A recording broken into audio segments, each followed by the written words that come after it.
Assalamualaikum warahmatullahi wabarakatuh.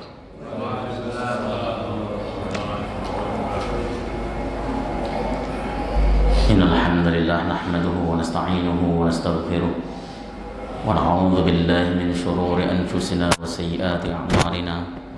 May yahdihillahu fala mudilla lahu wa may yudlil fala hadiya lahu. Asyhadu an la ilaha illallah wahdahu la syarika lahu wa asyhadu anna Muhammadan 'abduhu wa rasuluh. Allahumma shalli wa sallim mubarak ala hadzal nabiyil karim nabiyyina Muhammadin sallallahu alaihi wasallam wa ala alihi wa sahbihi wa man tabi'ahu ila yaumiddin. Amma ba'd. Fa ya ibadallah, usikum nafsi wa iyaya bi taqwallahi wa ta'atihi la'allakum tuflihun. Qala Allah Ta'ala fi kitabihil aziz wa huwa asdaqul qailin. Ya ayyuhalladzina amanu taqullaha haqqa tuqatih wa la tamutunna illa wa antum muslimun. Fa inna ahsanal hadits kitabullah wa khairul hadi hadi Muhammadin wa syarrul umur muhdatsatuha wa kullu muhdatsatin bid'ah wa kullu bid'atin dhalalah wa kullu dhalalatin finnar. Alhamdulillah, syukur tak terhingga mari kita senantiasa panjatkan kehadirat Allah Subhanahu wa taala yang mentakdirkan kita untuk bisa melangkahkan kaki kita menuju masjid ini, dan insyaallah apa yang kita lakukan mendapat ridho dari Allah Subhanahu wa taala. Ada sebuah hadis, Pak.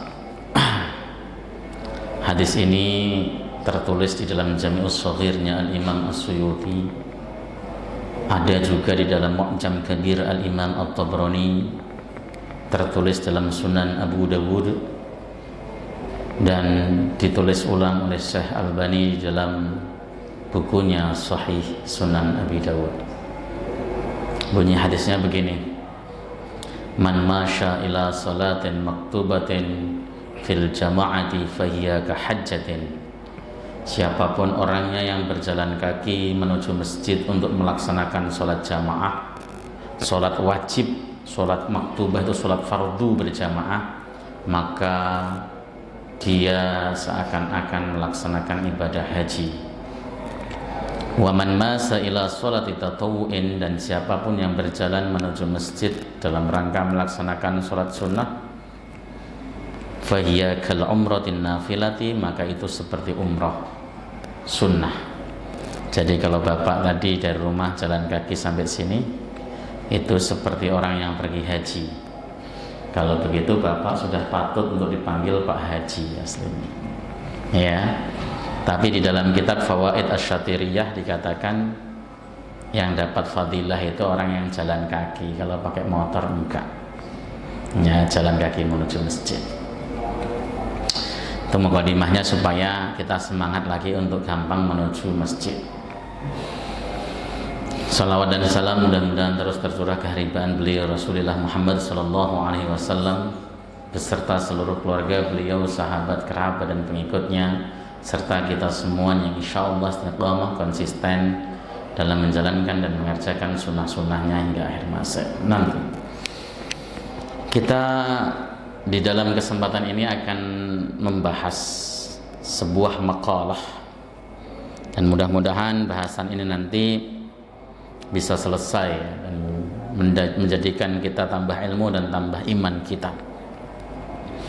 Saya suaranya agak pelan, hemat energi sebenarnya.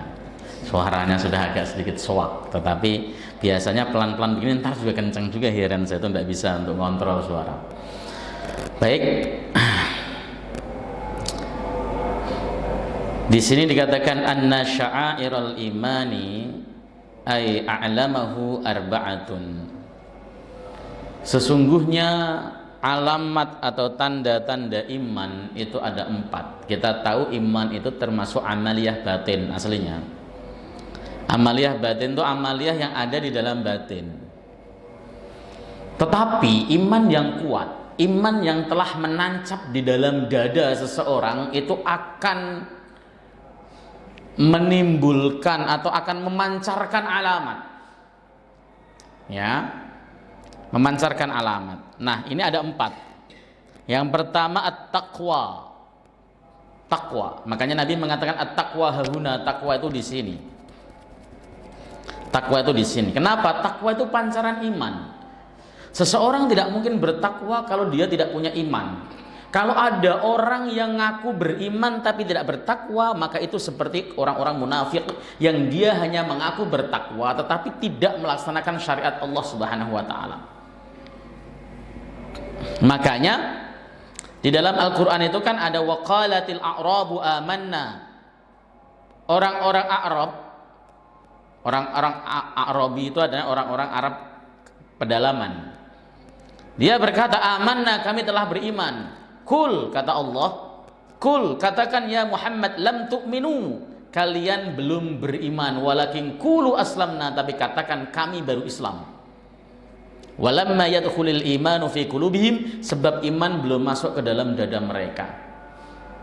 Jadi ketika iman sudah masuk ke dalam dada seseorang, maka dia akan menimbulkan tanda, dan yang paling konkret tandanya adalah at-taqwa.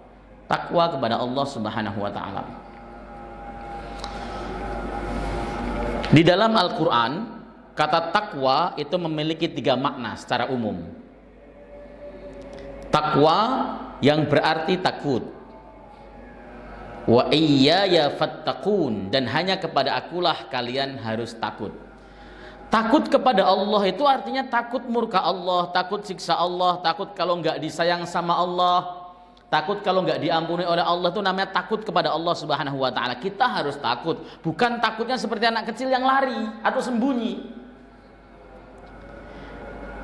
Jadi kalau seseorang hanya takut kepada Allah Subhanahu wa taala, maka dia tidak peduli celaan orang-orang yang mencela selagi yang dilakukan benar. Wala takhafu laumatal laim, dia tidak takut pada celaan orang-orang mencela kalau dia berpijak pada jalan kebenaran. Zaman sekarang itu kan zaman yang dimana kebenaran dianggap sebagai sebuah kesalahan. Ya, kesalahan dianggap dari sebuah kebenaran. Kan kebalik-balik zaman sekarang. Kita itu hidup di zaman itu, zaman yang penuh fitnah. Orang jujur dianggap pendusta, orang dusta dianggap jujur. Orang yang pengkhianat dipercaya, orang yang terpercaya dikhianati dan sebagainya. Terus kan itu zaman akhir kan seperti itu kan. Nabi SAW bersabda. Ini zamannya ya zaman kita ini. Zaman di mana kebenaran bisa jadi sebuah kesalahan dan salah itu dianggap sebagai sebuah kebenaran. Ya, misalnya sinkretisme, pencampur adukan ajaran agama. Ya, zaman sekarang ini kan dianggap sebagai sebuah kebenaran atas nama toleransi, moderasi dan sebagainya. Padahal itu mencampur adukan ajaran agama. Salam juga harus 5 agama dan sebagainya. Itu dianggap sebagai sebuah kebenaran dan memang dicari pembenarannya terus seakan-akan itu sebuah nilai kebenaran. Nah ini, makanya kalau orang yang takut kepada Allah Subhanahu wa taala, dia tidak akan pernah gentar untuk terus konsisten dan istiqamah berada pada jalan yang benar. Begitu. Yang kedua, takwa bimakna at-ta'at. Allah mengatakan, ya ayyuhalladzina amanu taqullaha haqqa tuqatih wa la tamutunna illa wa antum muslimun. Wahai orang-orang yang beriman, taatlah kamu kepada Allah dengan sebenar-benarnya taat. Itu tafsiran Abdullah bin Abbas radhiyallahu taala anhu. Kenapa? Karena tidak ada satupun makhluk di dunia ini yang bisa mencapai derajat takwa yang sebenar-benarnya takwa. Enggak ada. Maka yang benar adalah taat yang sebenar-benarnya taat. Taat itu kan apa yang diperintahkan dijalankan, apa yang dilarang ditinggalkan. Itu taat namanya. Maka takwa bermakna taat, artinya kita taat perintah apa yang Allah Subhanahu wa taala sebutkan di dalam Al-Qur'an dan disebutkan Rasulullah dalam hadis, kita laksanakan meskipun perintah tersebut itu hukumnya sunnah. Apa yang dilarang oleh Allah dalam Al-Quran dan apa yang dilarang Rasulullah dalam hadis kita tinggalkan, meskipun yang dilakukan itu adalah larangan yang sifatnya makruh. Maksudnya yang dilarang adalah sifatnya makruh. Maka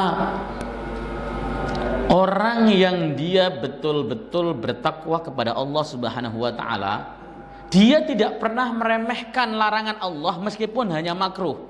Makruh ini enggak ada. Karena larangan ada dua, haram dan makruh. Perintah ada dua, wajib dan sunnah. Begitu. Nih, berarti kita harus taat kepada Allah dengan sebenar-benarnya taat. Yang ketiga, takwa bimakna tanzihul qulub 'anil dzunub, membersihkan hati dari berbagai macam dosa. Ya.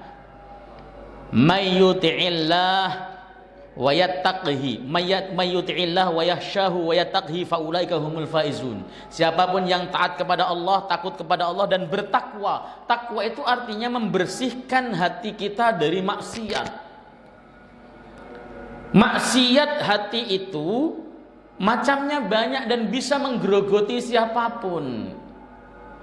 Penyakit namanya ujub itu bisa menggerogoti orang bodoh maupun orang alim. Biasanya orang itu akan ujub terhadap kelebihan yang Allah berikan kepadanya.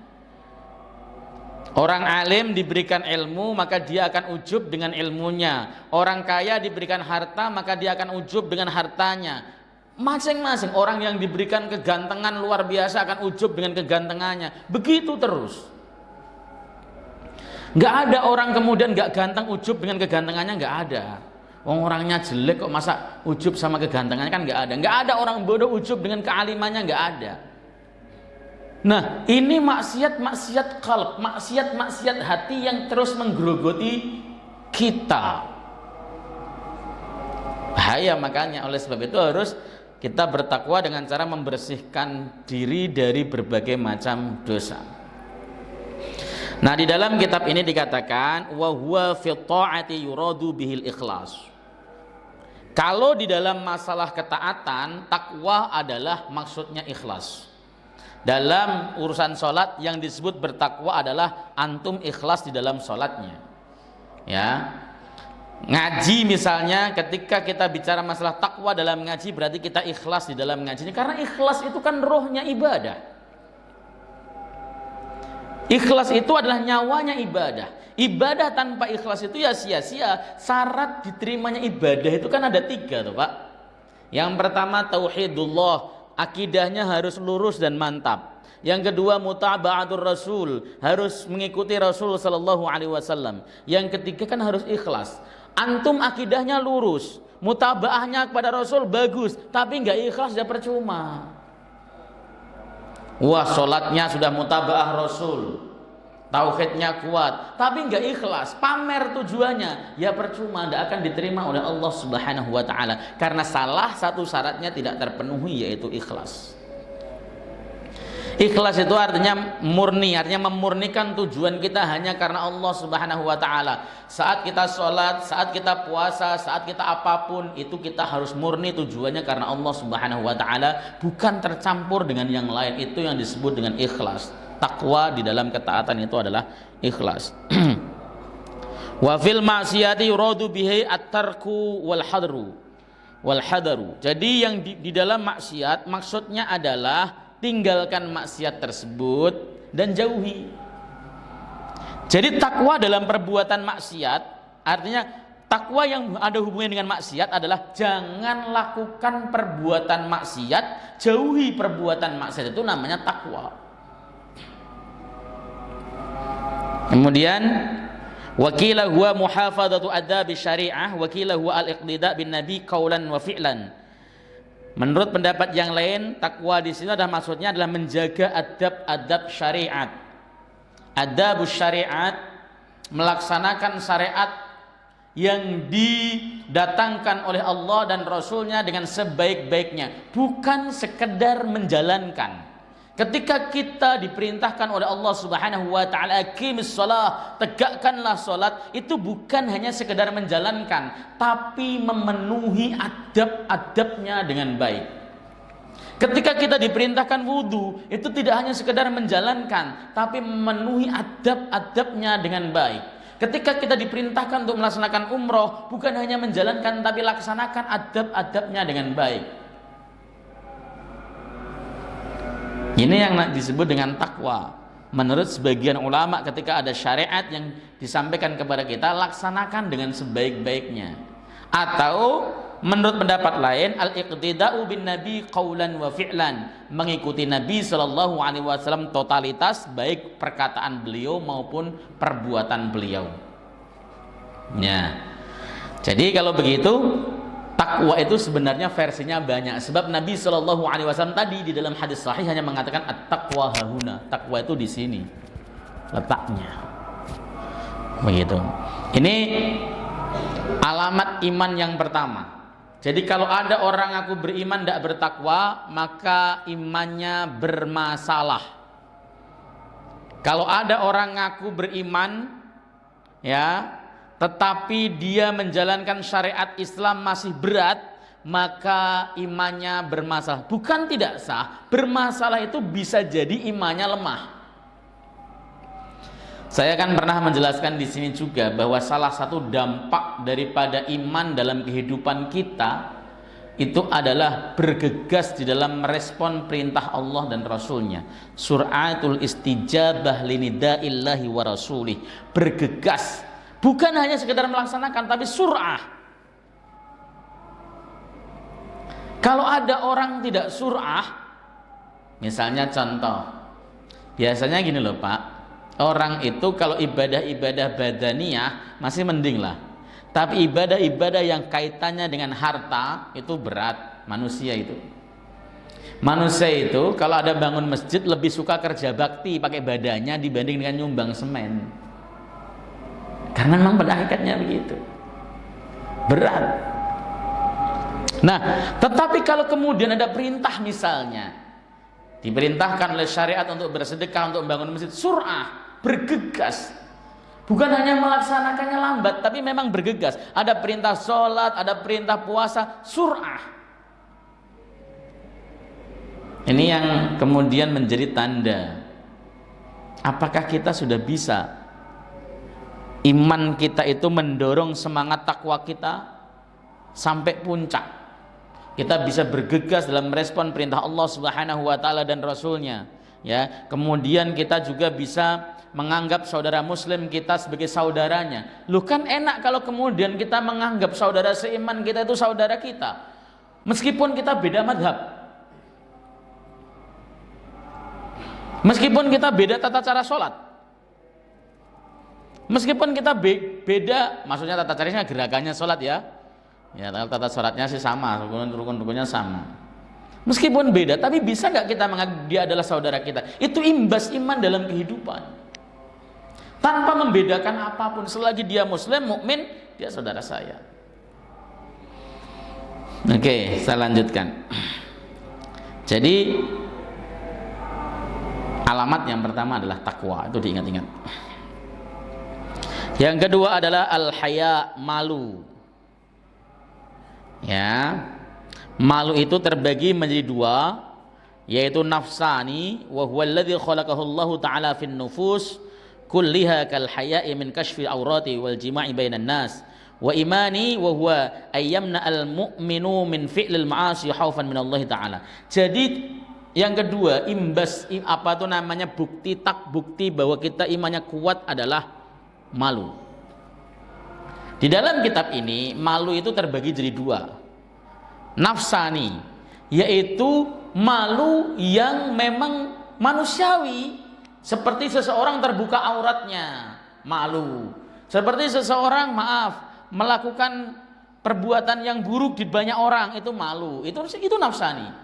Tetapi ada juga malu yang namanya imani. Malu imani itu adalah dia malu untuk berbuat dosa, malu kepada Allah Subhanahu wa taala, takut kepada Allah Subhanahu wa taala. Itu namanya malu yang sifatnya imani. Kenapa malu begitu penting? Ada sebuah hadis dalam Sahih Bukhari dan Sahih Muslim.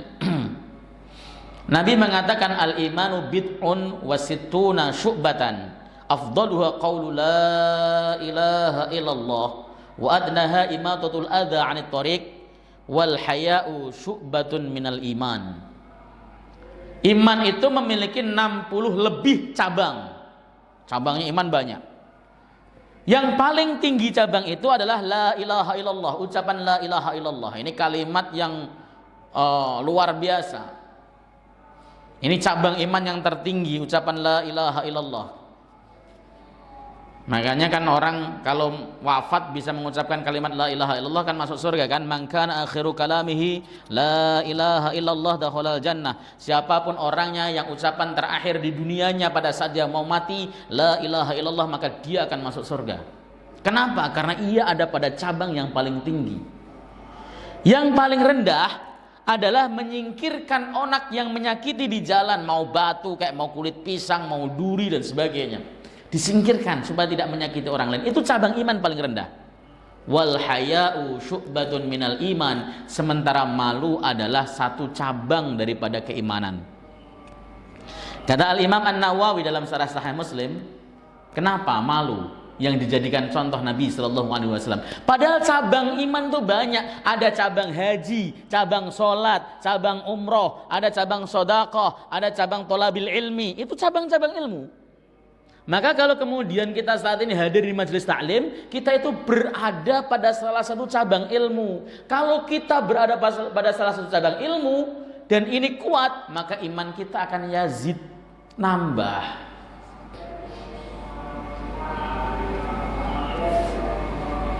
Sayyiduna Mu'ad bin Jabal itu pernah berkata, ijlis bina nu'min sa'ah, ayo duduk bersama kami, kita tingkatkan iman kita. Jadi kemudian dipertegas oleh Imam Nawawi bahwa mudzakarah agama dan membahas urusan-urusan akhirat itu bisa meningkatkan iman. Maka thalabil ilmi termasuk cabang daripada iman, satu cabang. Tapi kenapa Rasulullah Shallallahu Alaihi Wasallam mengatakan wal haya'u syu'batun minal iman, sementara malu adalah salah satu cabang daripada iman? Kenapa malu? Beliau menjelaskan bahwa semua cabang keimanan itu akan tumbuh apabila kita memiliki rasa malu. Kita malu bodoh, maka kita akan mau belajar. Kita ini malu, saya kok malu sebagai orang bodoh ya, Masya Allah, gak ada enaknya sama sekali orang bodoh. Maka dia akan belajar, upgrade dirinya supaya dia jadi alim. Dia malu diberikan oleh Allah Subhanahu wa ta'ala rizki, maka dia akan menggunakan rizkinya untuk hal yang baik, untuk bersedekah, untuk zakat, untuk melaksanakan aktivitas-aktivitas kebaikan. Karena dia malu, merasa malu. Allah yang Maha Kaya memberikan dia kelebihan.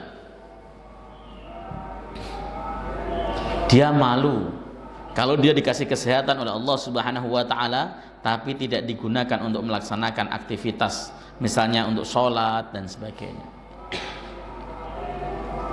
Ya malu kalau Allah Subhanahu wa ta'ala sudah memberikan badan sehat kepadanya, tapi dia tidak mencari nafkah dengan baik. Yang kayak gini, semua cabang keimanan itu, kata Imam Nawawi, ada irisannya dengan rasa malu. Kuatkan rasa malu ini, maka Anda akan semakin baik. Makanya orang yang nggak punya malu ya mau apapun diembat juga tuh. Koruptor itu kalau ngembat itu bukan hanya mejanya kan, bukannya isi mejanya juga dibawa pulang. Bahkan para koruptor itu saking nggak punya malunya, dulu itu pernah ada pengadaan Quran aja dikorupsi ya, pengadaan Quran dikorupsi.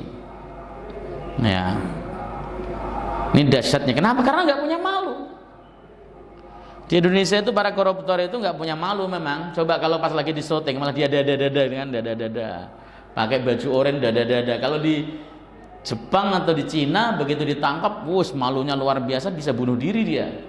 Ya, kalau di Indonesia enggak, dia merasa mentereng kalau pakai baju kuning. Karena hilang urat malunya. Maka kalau seseorang itu imannya kuat, dia akan pemalu. Rasulullah Shallallahu Alaihi Wasallam itu pemalu, bahkan saking malunya beliau melebihi gadis yang dalam pingitan. Saya pernah baca Bukhari. Dulu Rasulullah muda, itu pernah ikut kerja bakti untuk membongkar Ka'bah. Ka'bah itu pernah dibongkar sampai pondasi-pondasinya, dan ditemukan banyak sekali prasasti sebenarnya itu, tapi tidak diungkap oleh sejarah prasasti apa yang ada pada saat Rasulullah SAW masih muda. Salah satu kebiasaan orang jahiliyah, kalau kerja keras mereka itu telanjang, kerja keras. Rasulullah SAW pakai sarung, ya, pakai sarung, pakai izar, sarung. Maka Abbas pamannya dia mengatakan, Muhammad, pakai aja sarungnya, dilepas, dibuat alas pundak untuk memanggul batu. Ceritanya begitu. Rasulullah SAW baru melepas sarungnya, beliau melihat auratnya sendiri langsung pingsan saking malunya. Saking malunya beliau langsung pingsan. Ini menunjukkan bahwa iman beliau itu pada tataran yang tinggi. Kita kan nggak punya malu. Maaf, masih suka jalan-jalan keluar rumah pakai celana pendek. Jumhur ulama itu mengatakan paha itu aurat. Wong Rasulullah sendiri yang mengatakan dalam hadis Sahih Bukhari kepada Ma'mar, sahabat namanya Ma'mar, ya Ma'mar ghati fahidaika fa innal fahidaini aurat. Wahai Ma'mar, tutupilah kedua pahamu karena sesungguhnya dua pahamu itu aurat. Silahkan kalau di rumah ya silahkan. Tapi kalau sampai keluar rumah, habis ngaji, mimpin majelis taklim, tiba-tiba datang jogging pakai celana pendek, emang kalau pakai celana panjang nggak bisa?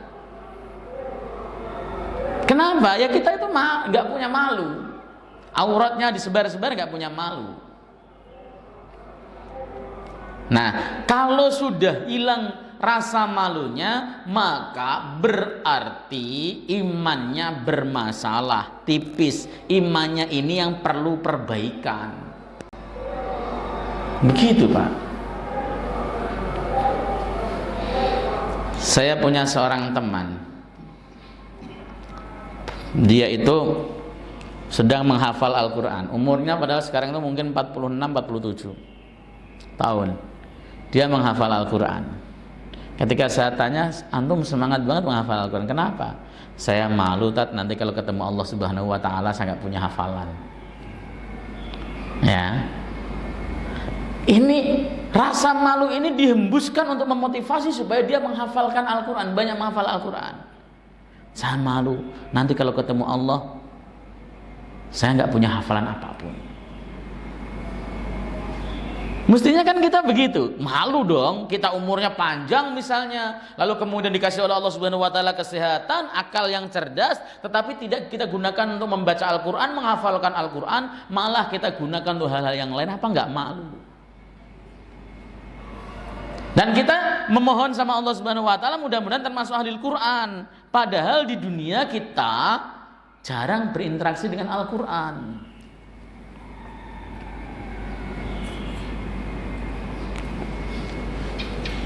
Oke.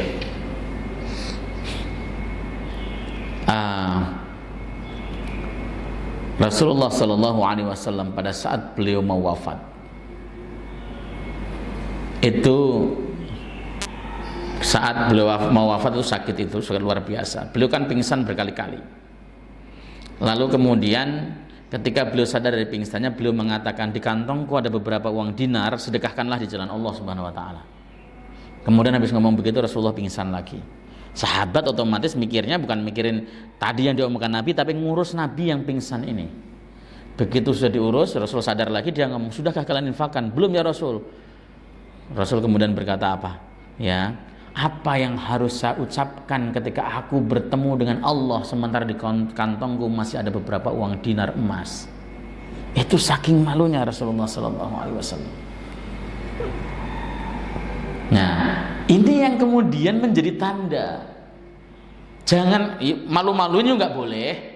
Yang harus kita punya adalah rasa malu. Rasa malu untuk mendahului orang tua pada saat ngantri makanan lebih di belakang. Rasa malu untuk nyelak antrian. Itu namanya rasa malu yang ada. Jangan kemudian malah kalau kita ngantri makanan, makan bukaan pengen yang duluan terus. Jangan, usahakan orang lain. Punyailah rasa malu. Seperti itu. Itu yang kedua ya. Jadi iman yang kedua tandanya dibuktikan dengan al-haya, rasa malu. Kemudian yang nomor 3 adalah asyukru wassana'u 'alal muhsin bi dzikri ihsanihi wal abdu yashkurullaha ay yusni 'alaihi bi dzikri ihsanihi alladhi huwa ni'mah. Yang disebut syukur adalah memuji atas Allah yang ihsan, yang baik, atas kebaikannya. Seorang hamba akan memuji Allah Subhanahu wa taala ya ketika dia diberikan oleh Allah Subhanahu wa taala nikmat.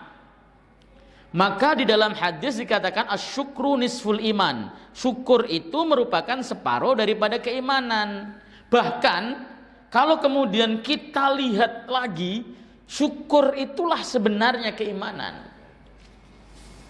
Asalnya kan asyukru nisful iman, as-sabru nisful iman kan. Syukur itu separuh iman, sabar itu separuh iman. Bapak itu kalau dapat musibah bilangnya apa? Innalillahi wa inna ilaihi raji'un, kan begitu. Kalau dapat apapun seperti itu. Di dalam syarah Riyadhus Shalihin, pengucapan innalillahi wa inna ilaihi raji'un atas orang yang tertimpa musibah itu baru level awal. Level yang tertinggi, seseorang ketika kena musibah, dia malah justru berkata alhamdulillahi ala kulli halin. Kan Nabi mencontohkan begitu. Ketika dapat musibah, Nabi mengatakan alhamdulillahi ala kulli halin. Segala puji bagi Allah atas segala keadaan, dalam segala keadaan. Jadi ketika seseorang pada titik kesabaran tertinggi, itu lahirnya syukur. Di dalam kitab namanya Muhtasar Minhajil Qasidin karangan Al-Imam Ibnu Qudamah Al-Maqdisi, itu dikatakan tidak ada musibah atau bencana atau balak dari Allah yang murni musibah, murni bencana, murni balak, tidak ada. Semuanya pasti beriringan dengan nikmat dan karunia, anugerah. Covid misalnya kemarin, Covid itu balak, bencana, musibah, banyak yang terkena. Tapi apakah betul murni musibah? Enggak. Itu kenikmatan dari Allah Subhanahu wa taala juga. Faktanya banyak sekali orang-orang yang bisa menuai kenikmatan dari Covid itu. Orang-orang yang bekerja di medis contohnya. Terus yang kedua, Allah Subhanahu wa taala memang mempersiapkan manusia untuk siap kebal menghadapi berbagai macam penyakit lagi ke depannya. Disiapkan. Fisik kita disiapkan. Makanya coba lihat anak-anak yang lahir pas Covid, bayi-bayi yang lahir pas Covid gak usah divaksin, mereka gak kena Covid. Allah sudah bekali itu. Gak ada satupun musibah bencana yang murni musibah. Ada kenikmatan yang Allah sertakan.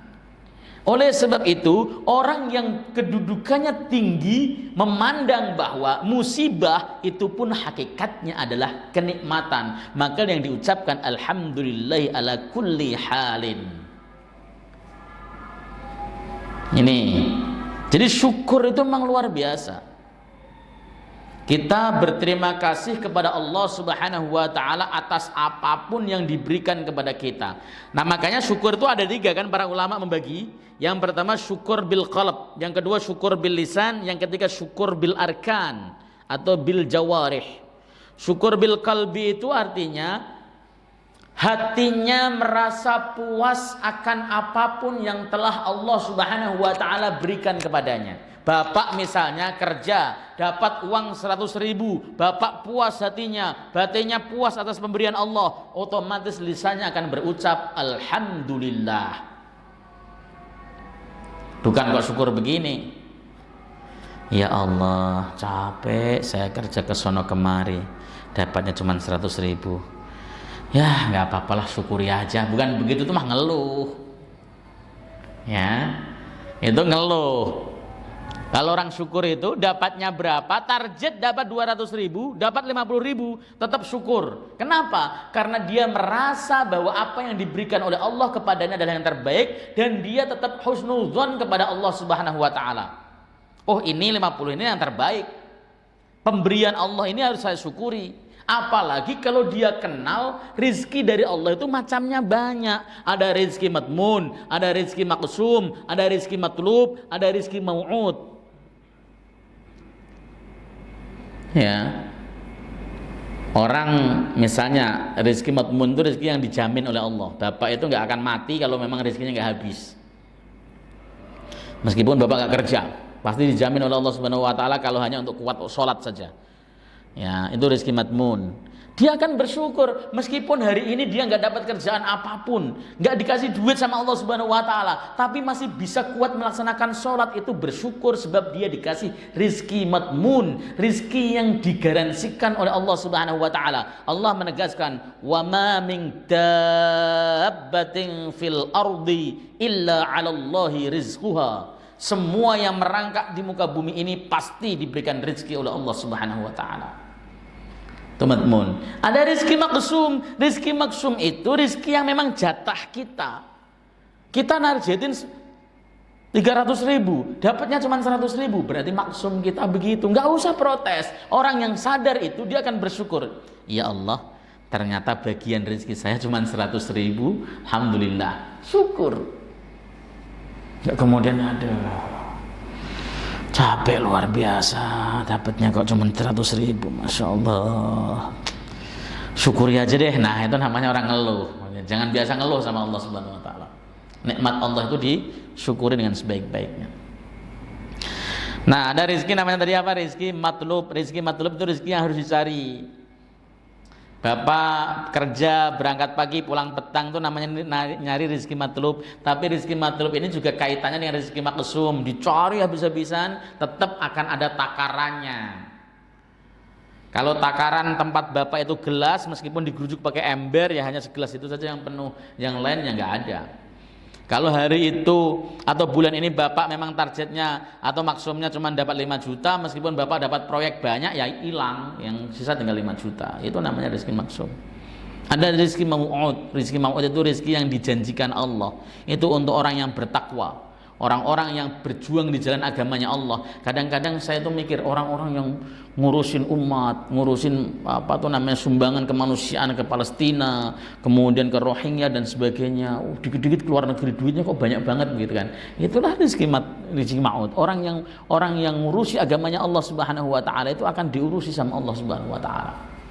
Innallaha ya'ti dunya bi'amalil akhirah wa la ya'til akhirata bi'amalid dunya. Allah itu akan memberikan dunia dengan mengerjakan amal akhirat, dan Allah tidak akan memberikan akhirat kalau kita hanya mengerjakan amaliyah dunia. Dunia bapak itu tidak akan hilang kalau bapak kemudian mengerjakan amaliyah akhirat. Syukuri. Ya. Bekerja yang baik, disiplin, itu termasuk bagian pada syukur. Quran mengatakan i'malu ala Dawud syukran wa qalilun min ibadiyasy syakur. Bekerjalah wahai keluarga Daud sebagai bentuk syukur. Kerja itu untuk syukur, untuk terima kasih kepada Allah Subhanahu Wa Taala. Bukan hanya sekedar mencari uang, bukan, tapi wujud syukur. Kita dikasih kenikmatan oleh Allah, otak yang waras, badan yang sehat, kita syukuri untuk bekerja. Nah, ini orang yang pintar syukur, bahasa orang kampung saya itu langgeng syukure maring Allah Subhanahu Wa Taala. Syukur terus-terusan kepada Allah Subhanahu Wa Taala. Terus apapun yang diberikan oleh Allah kepada dirinya, dia husnudzon, itu terbaik dari Allah. Ini berat loh. Ini adalah level orang mukmin yang tinggi. Dikasih sakit, alhamdulillah ya Allah, Kau berikan aku sakit, berarti supaya aku mengingat nikmat sehat. Karena la ya'rifu qadrus sihat, la yu'rafu qadrus sihat illal marid. La ya'rifu qadrus sihat illal marid. Tidak ada yang tahu kadar kesehatan kecuali orang-orang yang sakit. Orang yang sakit itu baru tahu nikmatnya sehat, baru tahu kadar kesehatan kalau kita sakit. Kalau enggak ya kayak Fir'aun, ana rabbukumul a'la, akulah Tuhanmu yang maha tinggi. Maka kalau bapak lagi enggak punya duit, syukuri saja. Kenapa? Supaya tahu kadar kenikmatan orang punya duit ternyata. Begitu. Kalau sudah pintar bersyukur, Allah Subhanahu wa taala akan berikan kedamaian hidup kita. Makanya Pak, Bapak pernah dengar nggak ada sebuah hadis, dhaif ini hadisnya, dari Abu Hurairah yang mengatakan siapapun yang rajin membaca surat Al-Waqiah maka dia tidak akan pernah fakir. Pernah ya? Pernah. Mungkin kalau sebagian orang seperti saya nangkepnya ya kalau rajin baca kita akan kaya dalam bentuk duitnya banyak. Tapi oleh para ulama diartikan hadis ini mauquf. Kalau mauquf sahih, kalau marfu sampai kepada Nabi hadisnya dhaif. Tapi kalau mauquf sampai kepada Abu Hurairah sanadnya sahih. Nah, kenapa para ulama memahami yang dimaksud kaya di situ adalah ghina anin nas, nggak butuh pertolongan manusia, nggak butuh manusia, dia cukup Allah Subhanahu wa taala. Kenapa kok bisa begitu? Baca surat Al-Waqiah dari mulai pembukaan sampai akhir, isinya kiamat, surga, neraka, ya, urusan akhirat semuanya. Coba baca. Idza waqa'atil waqi'ah, udah menjelaskan kiamat, waqa'atil waqi'ah itu. Sampai nanti di surga, sampai nanti kemudian ada neraka gambarannya bagaimana, ada sisaan begitu, sampai kemudian pada saat sakaratul maut dan sebagainya. Maka ketika orang paham membaca Al-Waqi'ah dengan baik dan paham, maka dia tidak butuh itu semuanya. Cukup Allah Subhanahu wa taala dan Rasulnya yang ada di dalam dirinya. Idza waqa'atil waqi'ah, sampai terakhir kan nikmat surga. Sehingga apa? Dunia yang dianggap cukup, diambil cukupnya, itu yang disebut dengan kaya. Kalau antum kan prakteknya baca Al-Waqi'ah tiap malam supaya kaya, benar-benar kaya. Ya bisa jadi begitu, bisa. Allah Maha Kuasa kok. Oke, yang terakhir. Sudah jam 6 Pak, tiba-tiba. Cepat sekali jam berlalu. As-sabr. Sabar itu adalah tarkus syakwa min alamil balwa li ghairillahi ta'ala. Sabar itu tidak mengeluh dari sakitnya ujian, penderitaan yang ia alami kepada selain Allah. Itu definisi umumnya. Sabar itu jangan gampang mengeluh kepada orang lain. Orang lain yang kita keluhi itu belum tentu simpati betul dan bisa ngasih solusi.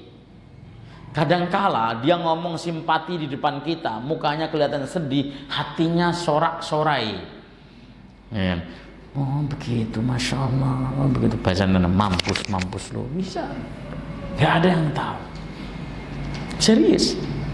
Maka yang terbaik ketika kita dikasih bala atau ujian sama Allah Subhanahu Wa Taala, kembali kepada Allah lagi. Allah yang memberikan ujian, Allah yang memberikan bala, Allah yang mengangkat. Ya, berkeluh kesah kepada makhluk itu nggak ada solusinya, nggak bakal menghadirkan solusi apapun. Kecuali kata orang-orang, wah lega apanya? Nggak ngasih solusi kok lega. Nah, ini yang disebut dengan sabar secara umum. Sabar itu ada 3, sabar dalam menghadapi musibah, sabar dalam menjalankan perintah, dan sabar dalam meninggalkan larangan. Itu sabar semuanya. Sabar dalam menghadapi musibah. Ya, kita dapat musibah apapun kita sabar. Wa basyiris sabirin alladzina idza asabathum musibah qalu inna lillahi wa inna ilaihi raji'un. Itu spontan. Wong redaksinya idza asabathum musibah, ya.